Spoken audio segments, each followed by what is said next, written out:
Hablemos legalmente. Bien, ya estamos de vuelta aquí en el programa y nos encontramos ahora sí con un especialista licenciado en psicología, Miguel Roncal. Gracias, doctor, por acompañarnos hoy día también en el programa. Y bueno, habíamos estado hablando acerca del maltrato infantil desde el ámbito legal, ¿no? Ahora vamos a hablar desde el ámbito psicológico con usted y podríamos empezar de repente preguntándonos cómo identificar las causas del maltrato infantil. Bien, sí, buenas tardes, doctoras, muchísimas gracias por la invitación. Sí, cuando hablamos del maltrato infantil hay que considerar mucho a la familia, ¿no? Considerando de que la familia es el núcleo donde se dan estos primeros aprendizajes de convivencia, de principios, de valores, de cómo los padres pueden inculcar a los niños ciertas actitudes, habilidades, herramientas para la adaptación social, ¿no? Entonces, partiendo desde la familia, podemos ver algunas causas del maltrato infantil, ¿no? Por ejemplo, hablamos de padres que quizá en su infancia también han visto o han estado rodeados de un clima disfuncional, violento, donde los padres también han pasado por violencia, ¿no? Entonces, estos padres, en la mayoría de los casos, suelen transmitir esto también a los hogares, ¿no? Desde ahí que comienza el maltrato infantil. También vemos un poco sobre lo que son estilos de crianza, ¿no? Por ejemplo, el estilo permisivo quizá puede acoplarse mejor al tipo de maltrato infantil, en donde el papá puede escuchar al niño, puede dejarlo que haga lo que se le dé la gana, si quiere comer, come, si quiere no come, si quiere sale, no sale, si quiere hace la tarea o no, el papá va a permitir esas cosas, ¿no? Entonces quizá desde ahí también se comienza a dar un poco el maltrato infantil, cuando el papá quiere corregir y no puede. Tienen un sentimiento de frustración, de enojo, y este enojo lo expresa hacia el niño, ¿no? Desde ahí quizá un grito o un jalón de orejas, ¿no? Doctor, y Se da ahí el maltrato. haciendo un paréntesis ahí, ¿cómo podemos identificar, o sea, si hablamos de maltrato infantil y vemos ya que el maltrato infantil va desde el maltrato psicológico, ¿no? El maltrato físico, ¿cómo podemos identificar cuando un padre está llamando la atención a su hijo porque tiene que corregirlo y cómo cuando lo está maltratando, cuando está siendo víctima de maltrato? Claro, aquí vamos a diferenciar dos cosas, ¿no? De cómo el papá, cuando tiene este tipo de comunicación asertiva, empática con el niño y maneja los límites, por ejemplo, y un papá que no maneja esto, o una mamá, ¿no? Por ejemplo, un papá que tiene límites, que cría con amor a los hijos, tiene buenos acuerdos, buena comunicación, ¿no? Entonces, el tipo de comunicación que se maneja, por ejemplo, desde ese lado correcto, es que el papá se pone al nivel del niño, a la altura, y comienza a hablar, ¿no? ¿Cómo puedo ayudarte yo para que tú y yo estemos bien, por ejemplo, ¿no? O cuando el niño hace el berrinche, ¿no? ¿Cómo quieres que te ayude para que dejes de hacer esto, ¿no? O cómo te puedo ayudar yo para que tú comiences a estar mejor conmigo, ¿no? Desde el lado asertivo empático. Desde el otro lado se ve otro tipo de comunicación. Por ejemplo, el niño hace berrinche y el papá está ahí como que, ya sabes, en la casa lo que te va a ocurrir, ¿no? O ya sabes lo que te toca si sigues así. O simplemente, como los padres negligentes, lo que hacen es dejarlo a un lado. Ven que hace el berrinche, perdón, y él huye de la escena, ¿no? ¿Y qué hacer, por ejemplo, si le dices a tu hijo, y yo creo que a la mayoría les ha pasado, a mí me ha pasado, ¿no? Cámbiate, tenemos que salir. O arréglate, vamos a salir en 5 minutos. Pasa, o ya nos vamos, ¿no? Y sigue haciendo cualquier cosa, menos lo que se le dice.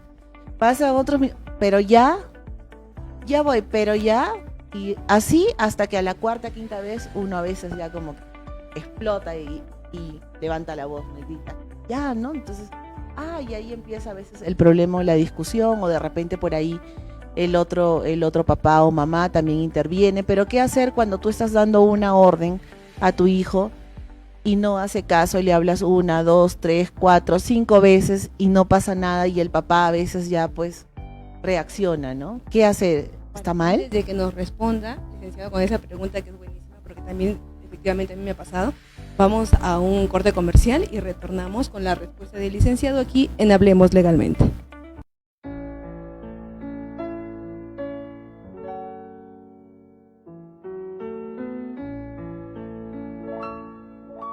Con real emoción, queremos compartir con ustedes que la construcción de la capilla en nuestro hotel Casa y Campo está avanzando favorablemente.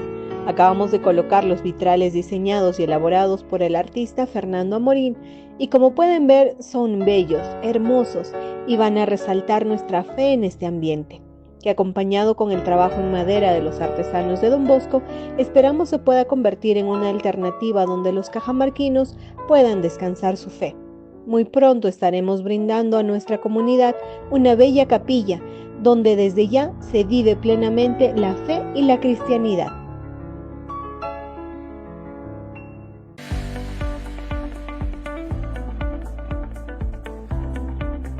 Hablemos legalmente. Bien, retornamos aquí en el programa y nos habíamos quedado con la respuesta pendiente del doctor a la pregunta que le hice acerca de qué hacer cuando das una orden, por así decirlo, a tu hijo y no responde, no hace caso, ¿no? Una vez, 2 veces, 3 veces, 4 veces, 5 veces y nada. Y la pregunta era, ¿qué hacer en ese caso cuando el papá ya no puede más y explota? Identificar correcto. las causas del maltrato Sí, infantil. como mencionaba, la parte de la comunicación tiene que ser muy educada en este tema, en estas situaciones, ¿no? Es diferente hablar con un niño de 7 años hacia abajo que con un niño de 7 a 12 y que con un adolescente de 13 a 17, por ejemplo. Es muy diferente, ¿no? Entonces, cuando yo ordeno, lo que estoy haciendo es imponer algo que es mío sobre el otro. En un adolescente, por ejemplo, lo que vamos a ver es una actitud de negativa o una actitud rebelde o una actitud que lo va a hacer pero sin querer hacerlo bien, ¿no? En un niño que quizá hablamos de 7 a 12 años, su actitud va a ser esa quizá, ¿no? La más concreta de que te dije una vez, te dije 2 veces, te dije 3 veces y no lo cumple y voy a explotar, ¿no? Un niño de 6, 5, 4, 3 años es más manejable. Entonces la forma como me comunico es distinto. Pero en este tipo de comunicaciones lo que yo hago es anticiparme a siempre, ¿no? Por ejemplo, con un niño de 8 años, ¿no? Vamos a salir a una fiesta infantil porque nos han invitado y ya son las 4 de la tarde y la invitación es a las 5 y llevo media hora diciéndole cámbiate, alístate, por favor, y no hace caso. Yo me anticipo a, ¿no? ¿Qué crees que va a ocurrir si por tercera vez te voy a decir esto y tú sabes que a mí me molesta, ¿no? Y me pongo a su nivel. Digo, ¿qué crees que va a ocurrir? ¿Cómo crees que yo me voy a poner contigo? Y el niño me va a decir, te vas a enojar. ¿Y tú quieres que me enoje contigo? No, ¿cómo me puedes ayudar entonces? ¿No? ¿Me cambio? Por favor. Es o un jalón bueno, de orejas. es malo poner ¿no? Y se da el maltrato. del niño en esas circunstancias, porque, discúlpeme, ¿no? Porque yo el año pasado estaba en una reunión de padres de familia y siempre falta una madre de familia con esta opinión, dijo. Jamás en la vida yo voy a ponerme al nivel de mi hijo, ni tampoco me va a ver como amiga, yo soy su madre. Respiré también, ¿no? Con la señora. Teniendo el carácter que tengo, respiré. Aquí vamos a diferenciar 2 cosas. Solamente lo ¿no? escuchaba. De cómo el papá cuando tiene este tipo de comunicación asertiva, pero yo soy empática de la con un niño, de la idea de maneja que los bueno, límites, en esas por ejemplo, circunstancias como y un usted papá lo que no manifiesta, maneja esto, es bueno, una mamá, ¿no? ¿no? Ponerse Por ejemplo, al nivel un papá que del tiene niño, límites, hasta del que adolescente cría y ser con amor amigos, a los hijos, ¿no? tiene Más buenos que acuerdos, buena ser- comunicación. que nos vean Entonces solamente el tipo papá. de comunicación, claro, es más que todo llevar una relación horizontal más que vertical, ¿no? El papá, por ejemplo, autoritario es el que tiene esa posición vertical, ¿no? El papá autoritario es el que ordena, el que es muy jerárquico, el que autoriza todo, el que las cosas tienen que ser así porque así son, el autoritario, ¿no? Los papás autoritarios. Sí, sí. Y con la mamá que con el papá. sí, hay de varios bandos, ¿Verdad? ¿no? Sí, porque hay Sí. niñas que tienen mucha confianza con el papá. Sí, también. Mucha confianza, ¿no? No, pero por ejemplo, si el papá te llama la atención, a veces como que te quedas calladito, ¿no? Pero te llama la atención la mamá y ahí como que sí refuta. Suele suceder, pero yo he visto varios casos. Claro, Y dependiendo del tipo de familia. Claro, y ¿no? efectivamente también escuchaba de su parte, ¿no? La corrección, ¿no? De si no me obedeces, entonces hoy te portas mal en tal reunión, esto va a pasar cuando lleguemos a casa. Pero no, antes solamente con la mirada, como Claro. me contaba mi mamá. Los padres de familia solamente con la mirada y con eso era suficiente para que estés correctamente y educadamente en tu comportamiento. Claro, las épocas anteriores eran muy distintas a las de ahora, ¿no? Precisamente, ¿no? sí, ayer justo a una persona le decían, el ¿no? problema que o la discusión, ahora, o de por repente ejemplo, por un ahí niño el otro, que el sabe otro de las papá o leyes, de mamá la también protección interviene, infantil, pero ¿qué hacer le cuando tú pego, estás le doy dando su una correazo orden a tu hijo y va y lo denuncia, y no resulta hace que caso y me le llega hablas mi una, notificación de dos, Fiscalía de tres, Familia, cuatro, por ejemplo, 5 veces y no pasa Antes era nada y distinto, el como usted papá a dice, veces ya ¿no? pues el papá de repente con la reacciona, mirada, ¿no? un grito, ¿Qué hacer? y nos ponía ¿Está mal? De que nos en responda, regla, ¿no? con esa pregunta. Pero bueno, volviendo al tema, ponerme al nivel del niño es Vamos es a un adecuado, corte comercial ¿no? y retornamos Quizás con se entiende la- el ponerme el a licenciado su aquí nivel en Hablemos de Legalmente. rebajarme, no, sino de ponerme al nivel de la mirada, del contacto visual. Ujú, sí, para comunicarme. Entonces, si mi hijo tiene 5 años y es de este tamañito y yo soy alto, a ponerme a su nivel para el contacto visual no tiene que ser hacia abajo, ¿no? Sino horizontal. Y desde ahí puedo tomarle de las manos y tener este tipo de comunicación asertiva con el menor. Y hablando del maltrato infantil, cuando hemos empezado tocando el tema con usted, yo le pregunté pues cuáles eran las causas de que se dé el maltrato infantil. Usted dijo algo muy cierto, ¿no? Muchas veces viene de la crianza, viene de familia, como es un círculo, ¿no? Que está ahí. Entonces, por lo tanto, entendemos que ese tipo de maltrato, sobre todo en el hogar, deja secuelas en los niños cuando crecen, ¿no? ¿Cuáles son esas secuelas, o esas patologías de repente que puede dejar, no sé? Partiendo quizá desde una primera infancia, hablamos de un niño en el jardín que ya sufre de maltrato, por ejemplo en casa, es un niño que está triste, que llora por todo, ¿no? A veces buscan el apego de otras personas, pero que sean menores que él, para tener este tipo de control también, porque eso es lo que ve en casa. Crece con esto, ¿no? Con un enojo, con una frustración. Quizá en la adolescencia, o ya desde los 12, 13 años en adelante, este niño comience a mostrar este tipo de actitudes también con otros, pero que sean menores que él, ¿no? O que ve su misión en uno y, por ejemplo, él muestre este tipo de manifestación violenta también con este otro compañero. Entrar a tallar, que es un tema que hoy día no vamos a tratar, pero podríamos hablar ahí ya del bullying, ¿no? Que sucede claro, en el colegio. Actualmente A del raíz bullying, de, ¿no? sí, se da este tipo, porque este joven, este adolescente, su autoestima está de algún modo desequilibrado, ¿no? Porque vamos partiendo desde la familia que no ha tenido un buen modelo y por lo tanto su autoestima, su quererse, su autovalorarse, su autoimagen no está muy equilibrado, por lo tanto lo va a manifestar con los demás en el bullying, ¿no? Acosando, pegando, chantajeando, mostrando esta frustración que tiene desde el hogar. Y ahora vemos en las instituciones educativas que es buena esta opción que han tomado, ¿no? Elección de tener un especialista en psicología, un licenciado en psicología, ¿no? Un psicoterapeuta como lo es usted, ¿no? Para que también trabaje con nuestros niños en las escuelas, en los colegios, con charlas, con capacitaciones, con talleres. Eso es muy importante, una ayuda para nuestros menores. Sí, es muy interesante eso, ¿no? Porque al tener un profesional, y lógicamente este profesional está sobrecargado con muchos alumnos, porque cuánto hay en un colegio, hay 300, 400, 500, hay 1000, 2000 alumnos, para un solo psicólogo es una sobrecarga. Deberían haber más, ¿no? Y el psicólogo pues tiene ese ojo clínico para poder identificar estos alumnos que quizá estén pasando por dificultades en casa y que estén sufriendo de maltrato, ¿no? ¿Cómo ayudarlos? Haciéndoles el seguimiento profesional, dándoles el soporte socioemocional que merecen estos niños, ¿no?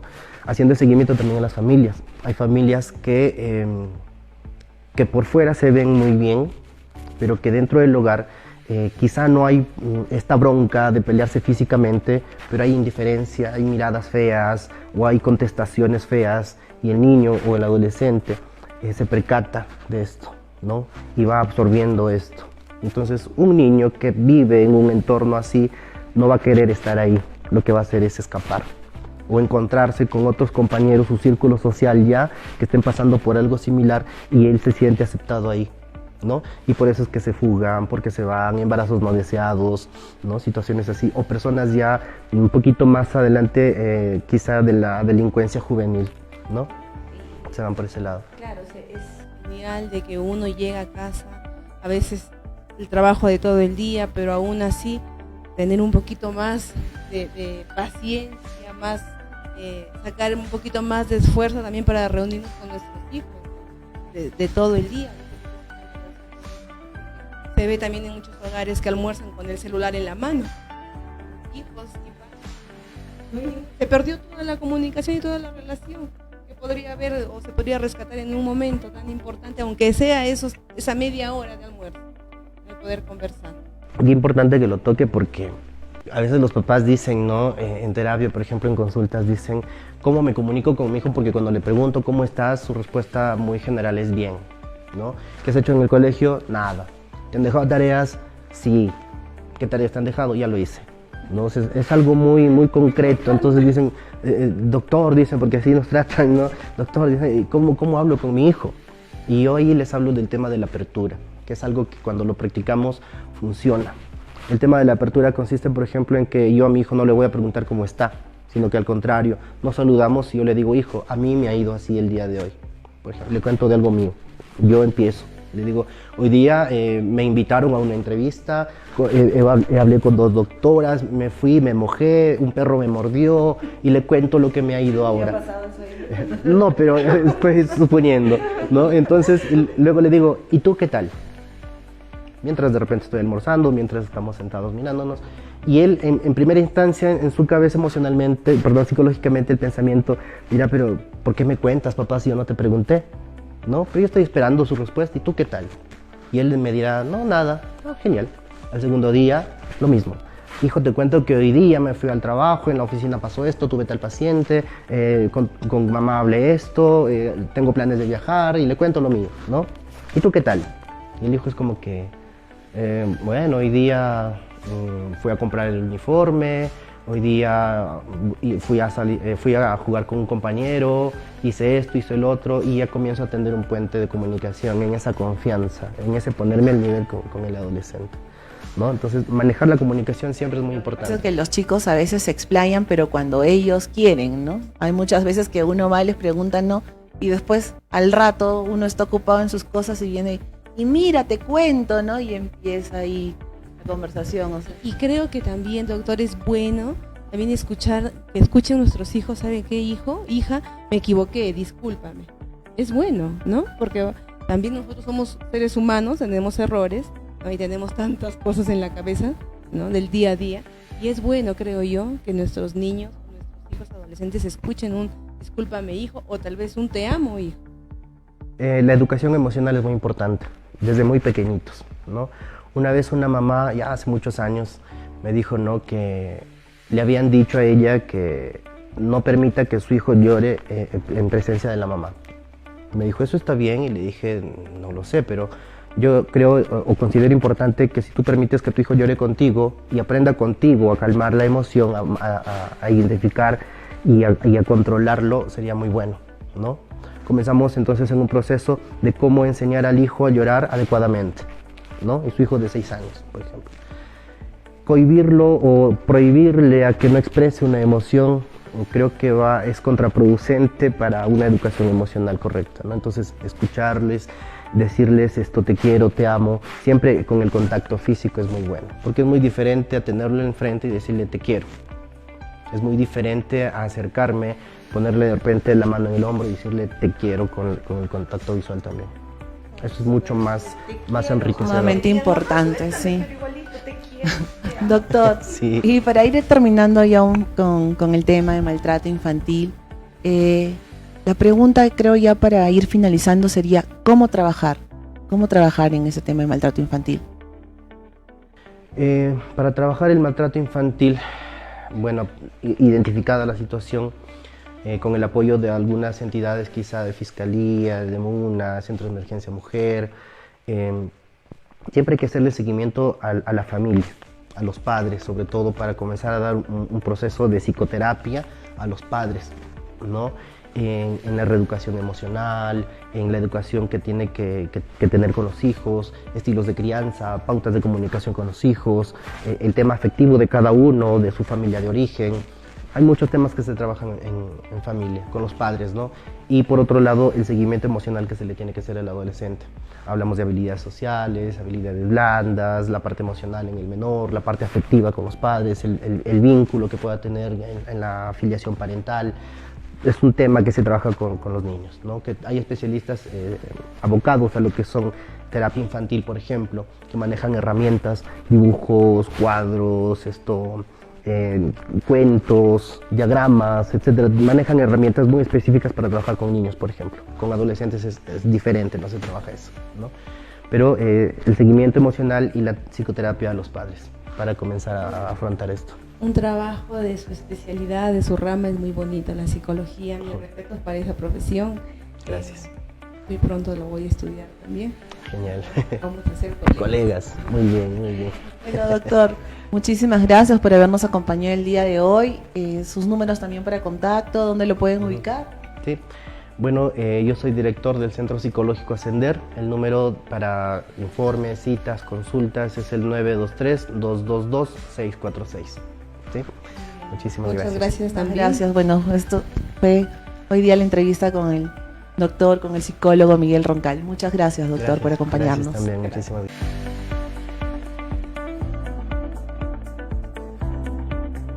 Hablemos legalmente. Bien, ya estamos acá de vuelta en Hablemos Legalmente. Pues esperamos que el programa del día de hoy haya sido de su agrado, les haya servido la información que les hemos brindado.